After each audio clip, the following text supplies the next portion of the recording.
So first things first, I want to ask you all, do you guys see flex in that chassis? Thank you very much, Brian. That was a joke. It won't come on up. It won't do anything either. You do, it's a Toyota. Yeah. So that was also a joke, guys. This chassis should not flex. I'm like 158 pounds, wet, just a pure muscle as well. So also we know that's not going to flex whatsoever in my weight.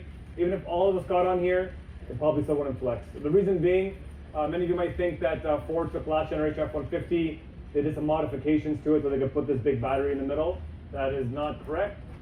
Ford made an all-new chassis for this year, so built from the ground up, re-engineered, redesigned, remanufactured. Okay, so it's four-wheel drive. You guys, who's that four-wheel drive? Very good, excellent. Thank you, Tracy. It is four-wheel drive, not all-wheel drive. So four-wheel drive is standard on F-150. So whether you get Pro or you get Platinum, you always have four-wheel drive on F-150 Lightning. Okay, what else do you get by having electric motor on the front and on the rear? Say it again, sorry? That's not true, Brian. That's not true, Brian. Very good, excellent. Shelton, and sorry, your name, sir? Calvin. Calvin is absolutely correct. You guys are spot on, right? Because if I were to ask you, typically, where is the weight on a pickup truck? In the front, right? You've got the engine, you've got a big transmission. So most of the weight typically on a truck is in the front, and we always say the bed is light, right? Now you've got a pretty even weight distribution between the front and the rear of the F-150 Lightning, okay? And I know this doesn't sound very trivial, but once you guys go for the drive today, you're gonna understand exactly what I'm talking about. Okay, you really have to experience it to actually understand it, because we're so used to driving trucks, the conventional truck, where it's weight heavy on the front and light on the back, okay? So take those two engines, motor, sorry, my apologies, and you've got probably the second heaviest part of this vehicle sitting smack dab in the middle, pushing its weight down. Okay, so this truck does have a little bit of a lower ground clearance than last generation, and you're probably wondering why did it do that? It's all about drivability. Okay, this is, and I'm not saying that because I'm wearing this shirt. I'll cover this shirt up. Okay, this is the best driving truck you ever sit in, hands down. Okay, handling, maneuverability, stability, acceleration, braking. Even though this thing weighs 1,100 pounds more than its gasoline counterpart. Okay, so curb weight on this truck is 6,500 pounds in total. Okay, now if I were to ask you all, you guys are mostly fleet here, what happens when curb weight goes up? What happens to payload? It goes down, right? That's been the general rule for the last, I don't know how long if you think about trucks. What if I were to tell you payload is more on this truck than last generation? Would you believe me? Also the way that I worded the question. I hope you guys say yes. Andrew? Yes. So this truck does offer more payload than its gasoline counterpart. Okay. So 2,400 pounds. So you've got 400 pounds at the front, and you've got another 2,000 pounds at the bed of the truck. As I mentioned, this chassis was a little bit over-engineered. I think the chassis is way over-engineered. So take all of that weight distribution, and you've got all new independent rear suspension as well. Okay, so for first time ever, F-150 is offering independent rear suspension. So when you guys do go up for that drive today, I want you really to pay attention to the way it goes around the bends. Body roll is very minimal. We know if we've driven a truck before, when you go on around a bend hard, you really feel the back end, lift up. It's very, very planted. Okay, 4.4 seconds 0 to 60. Okay, with the extended range battery, and about 5 seconds for the standard range battery. Okay, 775 pound-feet of torque is standard on F-150 Lightning. The horsepower difference is where it comes in. So standard range battery is about 420. Extended range battery will give you 560 horsepower total. Okay, what else I want to talk to you guys about? Technology. Do you guys agree technology has gotten better over the years? Yeah? Does everyone got a smartphone here? Any flip phones? It's okay, Brian? No, I'm just joking. I'm not. Say it again, sorry? I didn't bring We have one though. Yeah. Okay. As long as you can admit it. I'm just kidding. So also we agree that technology has advanced in the last 10 years, right? So just like technology, battery technology in our cell phones is advanced, battery technology in automotive EVs is advanced as well. Okay? So you've got, who knows how Ford has designed this battery? Does anyone know? Has anyone ever seen a Tesla battery before? Yes, sir, you have, okay? What does it look like typically? They're within, if I take the casing off, what does it typically the batteries look like? Yeah, the whole bunch of them, right? So think of like an oversized AA battery. Yeah, so there's a whole bunch of them laid out. So Ford kind of went this route, but we did a little bit extra. So within the battery pack, you'll actually have modules. And within those modules are individual cells. So the reason why we've done this is if there's any issues within the battery, we can pinpoint a module and then address the cells within that module, rather than having to look at, I think Tesla's got hundreds of those little batteries throughout. Okay, so that allows us to pinpoint, and when it comes to maintenance, we can maintain the batteries a lot better as well. Okay, so also, for those of you who have been with Ford or have driven Ford vehicles before, Ford would always tout cross-through members. Okay, when you look at cross-through members, maybe if you don't, for those of you who don't know who they are, I'm standing on one right now. Okay, the main purpose of a cross-through member is to cause rigidity in the chassis. Okay, typically we would have a lot more in the middle of the chassis, but because of the battery, we've only got one. So you're probably wondering, Mohammed, how is this chassis staying nice and stable? So you'll notice you've got a bolt here, here, here, and at the end, you also have 4 on the other side. Underneath the vehicle is an under-vehicle brace that connects the left and right part of the chassis. So it acts for 2 purposes. One is rigidity in the chassis, and second, when it comes to the battery, that's when the battery drops down.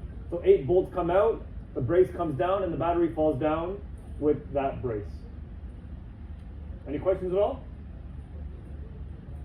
You guys are okay? Yes, sir. What did they do to get the maintain the payload? What did they do? How did they do Yeah, so one big part is the chassis itself. So the thicker thicker gauge high strength steel throughout the chassis. Secondly, the suspension setup. I'm not sure about you guys, but I've never seen control arms as big as this on any commercial vehicle, ever. Okay, so that plays a big part in it, and the way that they've tuned the all-new independent suspension around. Yeah, good question, by the way. Does the independent rear suspension, max load, Sure. maybe like a small load, Sure.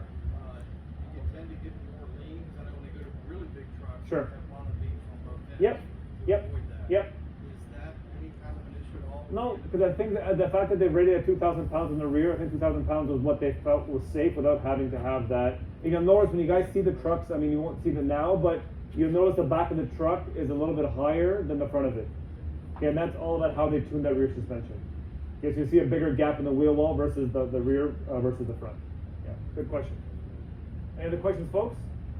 Yeah, sorry, I'll get Scott first. Go ahead. About like a undercarriage protection underneath the Yeah, battery? so underneath, so the battery itself, I know you guys can't see it from there, so the top part of this battery is kind of this plastic, what looks like plastic fiberglass composite. 1/3 of the battery is encased. So this battery it's already encased, and then it's encased again in what you see here. So you'll see this part here, but if you come down here, so this here, 1/3 of it is already encased in steel. Okay, and then on top of that, you've got the brace underneath it as well, which is protecting it. And then on top of that, on the production model, you'll have another under-vehicle cover that goes underneath the truck from front to back. Okay, so that acts as aerodynamics as well as protection for the battery itself. So the battery is very well protected. And a big part of that is the chassis, right? Manufacturers always say that people are the most important part of a vehicle. They're lying to you, it's the battery. I'm joking, they're not. It is the people. Yeah, it is the people. Yeah, sorry, go ahead, Craig. So you had mentioned that it rides a little bit lower. Yes. So how does it perform off-road? Yeah, so no issues off-roading. So the same testing that Ford does with their regular F-150 Lightning is the same testing this truck went through. So I'm not sure if Matt showed you guys the videos or not with their testing grounds. So this thing goes through, the way I put it is F-150 is Ford's bread and butter. Okay, this to kind of give you guys a perspective. When they launched, so I launched the new generation F-150 in 2015 in Canada. So I'm originally from Ontario, Toronto. This vehicle, just this nameplate, produces almost $22 billion in revenue. So this truck itself makes more revenue than Coca-Cola and McDonald's. Just to give you guys an idea, so my perspective is my experience in the Ford over 8 years is when they do something like F-150, they are absolutely 100% sure before they bring it to market. Okay, so in terms of so the ground clearance is not that much 9 inches, so it's not that much lower. But just to kind of make the issue is when you have a heavy vehicle. So if you guys look at the new HV Hummer, it weighs 9,600 pounds. Just to put it in perspective, right? So yeah, it's a big battery. The battery will be bigger than this battery for sure. But that's a lot of weight you have to lug around, right? So Ford wants to find a balance between battery size, range, drivability, off-road performance, on-road performance. All that was taken into consideration when they brought the truck to market. Any other questions, folks? Is there any data on how deep of water you can drive? Yeah. Yeah, great question. Yeah, great question. So your name, sorry? Yeah. Gil? Sorry, yeah. Gil is asking about how deep of water can this go through? 22 inches of water. 22 inches. Yeah, so almost about 2 feet of water it can be submerged in. Yeah, great question. Any other questions, guys, gals? Trinity, okay? Yep. All right, so we'll come to the front of the truck here where Gil is standing. The cooler. The far run. Yeah, the cooler as well, yeah. What else? What's its full name? Does anyone know? Say it again. No. Not engine compartment. So it's got a name. You might find it on the wall. It is a frunk, very good, Shelton, but it's got like a 3-word name. Oh, really? Yes. It might be right behind you, Shelton, if you just look up. Oh, Very good, excellent. So it is.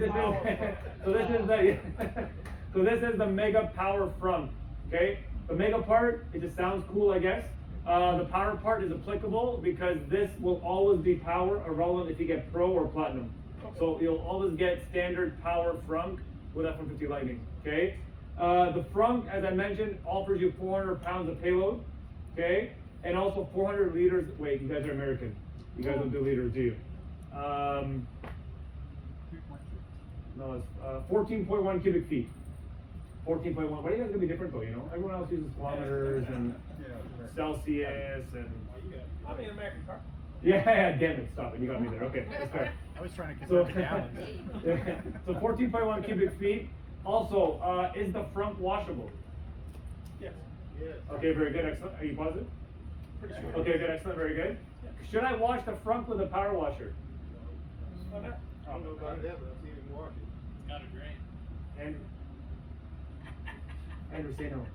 No. We don't want it then if we can't power wash it. No, Andrew, just say no. You can do it once.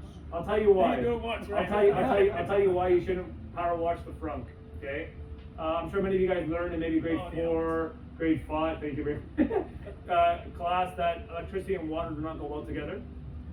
So because you've got 2.4 kilowatts of energy available to you at the front, it's recommended that you do not power wash it. Okay. If you need to use a hose and just hose it down. Okay. And I think you were talking about the cooler as well. So you've got a drain here as well. So when you're done washing it, the water will drain down the middle. And as some of you have realized, you can definitely use it as a cooler if you need to as well. One of our friends in Phoenix called it, you could use adult beverages. Yeah, you guys always make fun of us Canadians for saying funny words, but adult beverages, really? I don't even drink, and it sounded awkward. Sorry, wait. Adult beverages, I said it wrong. Yes, you guys say adult, don't you? We say adult. Okay, so also you've got this as well. You can use it for many things. So this actually acts as a divider. So you can put it in if you've got things you're going shopping. You've got, I would use watermelons as an example, things that might move around, roll around. You can put this in the middle, and it allows those things not to shift inside the front. Okay. Also with the front, as I mentioned, 2.4 kilowatts of energy. You've got 4 110 volt outs. You've got a USB Type C and a USB Type A that both offer fast charging at 20 amps. Okay. Also, sorry, Kelvin, can I borrow you for a second? Yep. So I'm gonna let Kelvin hold this for me. So Kelvin right now is holding about 1,500 watts of power. Okay. The fan is about 120. The cement mixer, which I don't recommend anyone to purchase because it's literally falling apart and we haven't even used it yet. Do not buy this mixer. 150, and you've got about 500 watts here in one of these lights. Okay, so I'm going to turn this on, and Kelvin, actually turn it on as well, please. So right there, we consumed approximately 2,300 watts of energy. Okay, what was the capacity again? Say it again? 2,400. Very Very good, excellent. Thank you, Gail. 2,400 watts. So you'll notice that I did not turn on the second light here. Okay, if this second light was on, just like in your home when you take a breaker above its capacity, everything shuts off, right? So if we would have done this demo again with that light on, everything would have shut off. But the beauty of having an electronic breaker is you go inside the truck, you hit reset, and away you go. Okay, and the beauty of ProPower on board is that it will let you know exactly how much water you're consuming real time. Okay, so you'll see as you turn things on, you'll see the bar graph go up, and you'll see the numbers trickle up, and it'll tell you exactly what you're consuming. Okay? Also with the front, you've got LED lighting as well. So you've got 2 strips of LED lights here. Okay, does anyone have kids here? Children? Yeah? Kids that you don't like? After a certain age. Okay, there you go, perfect, yeah. So my advice for you, for those who do not like their children, you can definitely cover the emergency release button here as well, so they can't see it, and then you can toss them in. I've got 4 boys, 3 who are fair game, 1 is not because he's 15 months, that's not really fair. But you also have the emergency release button here as well to get out. Okay? Any other questions at the front? Ladies, gents? You guys are good? Let's go to the back. I'll wrap up at the back and then let you guys go out on the drive. Alright, so the back of the truck, as we mentioned, you've got 2.4 kilowatts at the front, and you've got another 7.2 kilowatts at the rear. So for a total of I don't do math in public. 2.4, you don't do math in public? Promise I'm at home. No worries, that's okay. So in total, 9.6 kilowatts of power. Okay, so that is crazy to say the least. So you've got technically that 7.2 is divided between the bed, and the cabin. Because you got 36, 36. However, if you want to use all of it at the rear of the truck, you can do that. Okay, you've got 4 110 volt outs at the back as well. Is anyone here into portable hot tubs? No one? Come on, guys. Yeah, that's what I'm saying. Between that, yeah, there's always one person in the group. Yes. So the beauty of having propane on board at the rear, you've got a 220 out as well. Okay, so if you've got welders, that kind of stuff that requires a lot of juice, you can plug it into the 220 at the rear. Okay. My best analogy for this truck is a nuclear reactor on wheels, because you can literally power the job site for the whole day and get back to where you need to get back to. Okay. Also, the beauty of propane on board is that you can set off a cutoff switch or a cutoff timer. So let's say, for example, you need about 30 or 40 miles to get back to the house. You can go inside and say, cut off at 40 miles, for example, and it'll cut off power to everything that's connected to the truck so that you have enough range to get back to the house or to the depot or wherever you are going to charge your truck. Okay? Any other questions? Anyone? Stand beside wheel of 20. No, so you can get 18s, 20s, and 22s. Yeah, so XLT, I believe, are 18s. Lariat is 20s, and then the Platinum you see on the chassis are the 22s. Yes, great question. Anything else, folks? I got a question. Yes, sir. Quick. In the event that you lose power in the house, I understand you get a charge, Yep. charge that will enable to keep your house lights on. Yeah, so the gentleman, your name, sorry? What's that? Purcell, so sometimes those things turn around and anyway. So Purcell's got a great question, and I totally forgot to talk about it, so thank you for that. Inverter, that's what I'm talking about. Yes, very good, excellent. So the F-150 offers what we call intelligence backup power. Okay, so there's a couple prerequisites to that. So one, you need the extended range battery, okay, and you need an 80 amp charger. So the beauty is with the when you order the extended range battery, you get the 80 amp charger for free. So the 80 amp charger comes standard with the extended range battery. You will need an inverter switch installed, and a couple other wires which the electrician will know what to do. And so, for example, let's say your truck is plugged in at the house, you're out in another vehicle, for example, power goes out at your home, your Ford Pass app will notify you the power has gone out. And it's up to you if you want to turn on the intelligence backup power from your phone, or you want to wait until you get home. Okay, so it gives you that option. So as soon as you want to turn it back on, so instead of also consuming energy, the inverter switch will switch, and it will now start taking energy from the truck to power your home. So technically, this truck with the extended range battery on a full charge can power your house for 3 days. And that's at 30 kilowatts per day consumption per house. If you really ration that, you can get over 10 days of power consumption on a full charge F-150 extended range battery. And 30 watts. 30 watts per day. Okay. Per day, yeah. But most houses, I'm not sure like how warm it gets here. I know back home for me, winter or summer, I would maybe go over 30 watts like 5 times in a month, just to kind of put it in perspective. And it gets hot back home as well, right? So Toronto, you can see, sorry, Celsius. You can see 100 degrees Fahrenheit, 110 degrees Fahrenheit in the summertime, and then extreme, in the winter, minus 35 with wind chill, right? So that's kind of and what Ford is also doing, and the technology is already there, but what they're going to do for maybe how expensive is electricity here? Depends where you're at. So what on average is per kilowatt? 18 cents. 12 cents? 12 if you 12, yeah. 12. Okay, so you guys are pretty average across Cape. So I mean, we were in California 2 weeks ago, and they're paying like, I don't even know, like $500 a month for electricity there, which is crazy. So for states where it's expensive, I mean, it could work for you guys here as well, but Ford is going to be making, I guess, a software. It already has the capabilities. I mean, you can already do it technically, but the idea is they're going to make it a proprietary feature where you can charge your house on off-peak and then power your house during on-peak. So it works in concert with the solar panels. Last one. Solar panels. Yep. It works in concert with the solar panels. I mean, the solar panels will be plugged into the house, correct? Yes, technically, yeah. Why not? Yeah. Any other questions, folks? You guys are okay? Yeah. So I'll leave you guys off before you go to the drive with my super cheesy saying. I welcome you guys all to the future electrification of Ford Motor Company, where we've taken electricity and turned it into lightning. You don't have to clap. Oh, gotta clap for that. Gotta clap for that. It's supposed to be super cheesy. It was. That's why you got the clap. Yeah, thank you very much. So guys, thank you guys all. Just to say to say, oh yeah, I'm ready to buy one.